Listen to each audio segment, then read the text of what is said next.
So in the book, there is a kind of outrage, a very polite outrage which runs through the book. What are the main things that you're trying to draw attention to? I hope it's not too polite.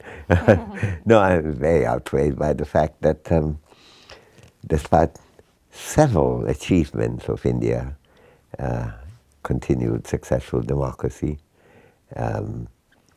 high growth rate achieved, even now when it's gone down, it's still one of the fastest growing large economies in the world. So little has happened to the lives of the masses of people.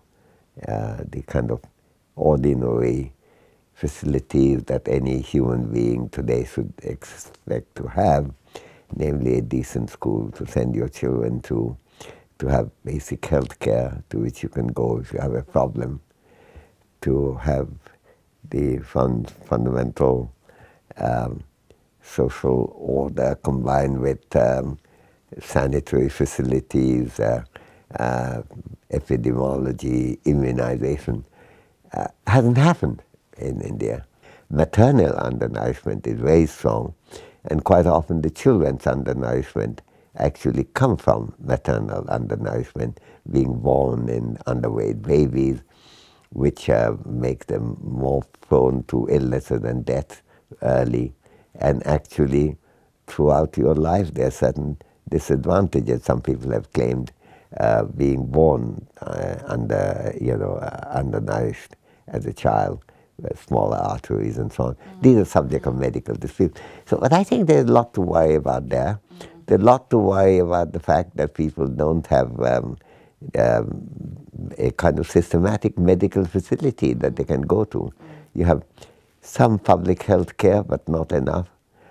India spends 1.2% of its GDP on government hospitals. China spends 2.7%, and many other countries spend even more. And I think there's a real need for rethinking on the priorities in India. And India is a democratic country, and I believe democracy is a good system. It has many rewards.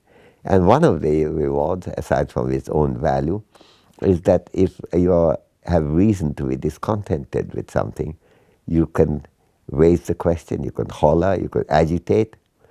That wonderful phrase that the old Indian leader from very low caste, who used to be called untouchables, Ambedkar, said, educate, agitate, organize.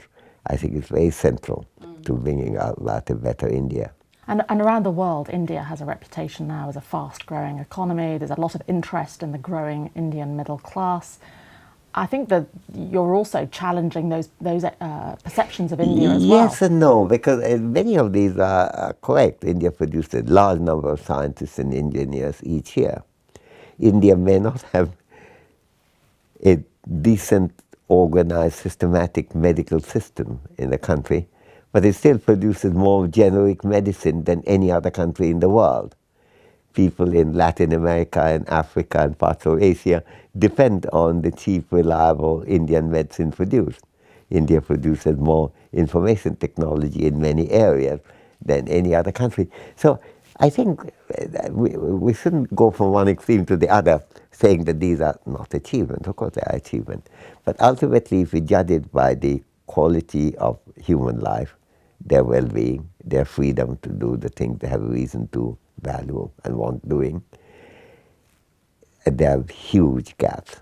So it's not our point that India is achieving nothing, and there's no reason for it to have to have some kind of a reputation. Indeed, it has. There are a lot of interesting things happen, interesting literature, interesting films, interesting theater, and interesting music. Many things that we can take legitimately some pride in if you're an Indian citizen, as I am.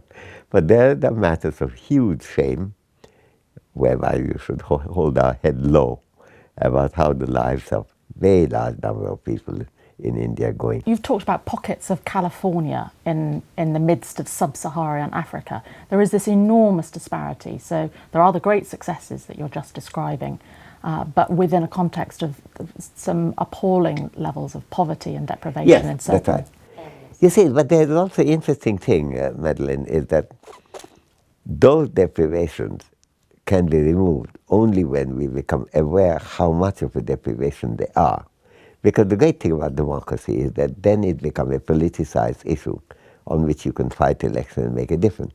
Just as happened with the famines, which was a characteristic of the British Empire, which began with a famine in 1769-70, ended with one in 43, which I saw as a child, Bengal famine. But since then, none, because the famines were immediately politicized. There have been some other issues came up and was politicized. There was a time which you may or may not remember, about 5-10 years ago, people were saying the HIV crisis was going to be the biggest in India. There are going to be more HIV positive and AIDS patients in India than any other country, even proportionately. But it hasn't happened because that became a big agitational issue. And things were done, and indeed the AIDS crisis, it is still a serious problem. On the other hand, compared with, no one now gives the kind of numbers they were giving. So I think things can be done. It's very important not to lose the positive message of the book. Can I give you a challenge? If you were writing a leader of maybe 400 words, what would the gist of that leader be about, which is a leader about India's development now? What are the kind of key things you would want to get across in that leader? But Madeline, is exactly what you and I were discussing, namely that India had many achievements, but some gigantic failures. There's too little awareness of the gigantic failure. The division between the people is often so large that those who are fortunate don't even understand, not because they're not nice people, they don't seem to even understand how dreadful the lives of people have remained for many of them.